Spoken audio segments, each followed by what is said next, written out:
Please एक बार ध्यान से सुनना। अभी 3 जनवरी को, please just listen to me carefully, मैं एक्सप्लेन कर रहा हूँ, कोई सुनता नहीं तब मेरे को अच्छा नहीं लगता। 3 जनवरी, आज अपने 4 जनवरी को खड़े हैं। आज वार क्या है? वेडनेसडे। येस्टरडे 3 जनवरी को सीए इंस्टीट्यूट ने May 17 एग्जाम के लिए क्या क्या एप्लीकेबल है क्या नहीं है उसका अनाउंसमेंट कर दिया है। क्या क्या एप्लीकेबल नहीं उसका अनाउंसमेंट कर दिया है। तो बोर्ड ऑफ स्टडीज़ के अनाउंसमेंट सेक्शन के अंदर वो नोटिफिकेशन है फॉर योर रेफरेंस, मतलब जो बोल रहा हूँ वो वारंटेड इन्फॉर्मेशन एकदम। 3 जनवरी को क्या एप्लीकेबल सुन लो, मैं अपना सब्जेक्ट बोलूँगा खाली, दूसरा का ऐसे भी समझ में नहीं आता। सीए फाइनल, सीए फाइनल के लिए क्या एप्लीकेबल है नहीं है सुनो। लॉ में और ऑडिट में all doubts all questions put to rest. हम लोग सबको शांति हो गया फाइनली कि अभी क्या पढ़ना है क्या नहीं पढ़ना है। सबसे पहले तो यहाँ ऑडिट सबसे पहले बोलूँगा। ऑडिट में टोटल कितने स्टैंडर्ड्स एप्लीकेबल हैं? 45। अब देखो टोटल ना 8 स्टैंडर्ड्स थे जो रिवाइज थे या न्यू थे। जैसे देखो हाउ मेनी, एक बार ध्यान से प्लीज देखो, how many new standards were there? SA 701, SAE 34, 20। इन्होंने SA 701 हटा दिया, बोला नहीं एप्लीकेबल है। मतलब 701 SA 701 जो मैं एडवांस में पढ़ा चुका वो एप्लीकेबल नहीं है, ठीक है। SAE 34, 20 वो एप्लीकेबल है, वो पढ़ाऊंगा एज यूजुअल। टिक क्रॉस दिया ना, समझ में आ रहा है? तो इसको काटता हूँ ना, बेटर रहेगा। ये एप्लीकेबल नहीं है, ओके। फिर इधर 6 स्टैंडर्ड्स रिवाइज हुआ था, 700, 705 और 706 पूरा मैंने अभी नया पढ़ाया था, ठीक है।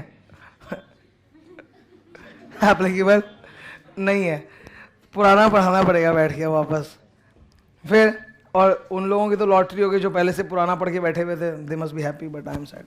इधर 265, 70 ये भी बोलता है नया नहीं पढ़ना है, हटाओ भाई। तो बोलता है कि रिवाइज में कौन सा पढ़ना है? खाली 610। तो पिछले बैच में मैंने 610 रिवाइज पढ़ाया था, अभी भी रिवाइज ही पढ़ाऊंगा। तो ये जो 8 एक तरह से स्टैंडर्ड्स थे ना, 6 रिवाइज और 2 न्यू, उसमें से कितना एप्लीकेबल है? सिर्फ 2, ठीक है। मतलब बेसिकली सारा अमेंडमेंट भविष्य के ऊपर छोड़ दिया है, ठीक है। अब अगले टर्म में होगा वो अमेंडमेंट नवंबर 17 में। तो अभी खाली रिवाइज 610 करना है और SAE 3420 खाली ये अमेंडमेंट है। फिर LODR रेगुलेशन था ना कॉर्पोरेट गवर्नेंस पे, तो वो अब इन्होंने बोल दिया एप्लीकेबल है फॉर द एग्जाम। LODR मतलब हमको कॉर्पोरेट गवर्नेंस में क्लॉज 49 नहीं पढ़ना, क्या पढ़ना? LODR। क्लियर? कारो 16 का तो बोलते नहीं, तो भी ऑब्वियस थी, नवंबर 16 के लिए एप्लीकेबल, तो May 17 का तो बिल्कुल एप्लीकेबल है। और नया कारो बीच में कहाँ से आ जाएगा? अक्टूबर महीना में, ठीक है। तो ये एप्लीकेबल है। So that's about audit. अभी लॉ के अंदर आते हैं। तो ये ऑडिट का अमेंडमेंट क्लियर एकदम, अब कोई डाउट नहीं है ना कहाँ क्या एप्लीकेबल है नहीं है। लॉ के लिए बात करता हूँ। लॉ में बहुत जन को ये डाउट था, मैंने जबकि मतलब बोल देता हूँ, क्लैरिफाई कर देता हूँ, सब पुटअप भी कर देता हूँ, फिर भी कि ऑपरेशन मिसमैनेजमेंट के अलावा अमालगमेशन नया आ गया है, वाइंडिंग अप नया आ गया, वो भी पढ़ाओ वो भी पढ़ाओ, तो नहीं पढ़ना है वो। इन्होंने क्लियर बोल दिया ओनली दो sections which are notified up to 31 अक्टूबर।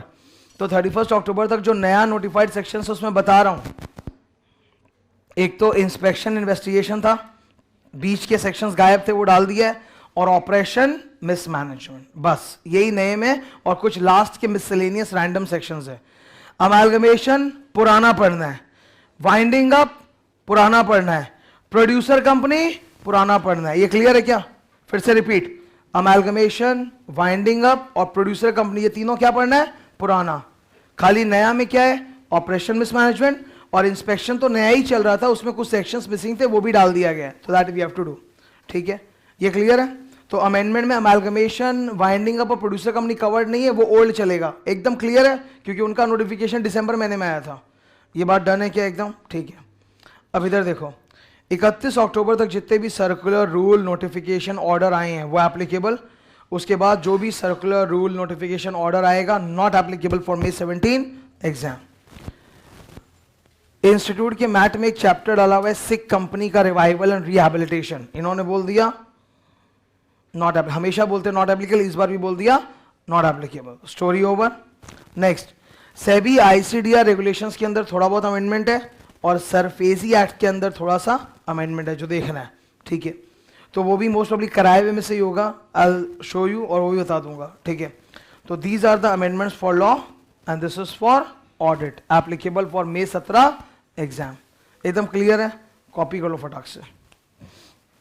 अच्छा कर चुका है, ठीक है, ठीक है, ये क्लियर है भाई। मनीष को बोल दो।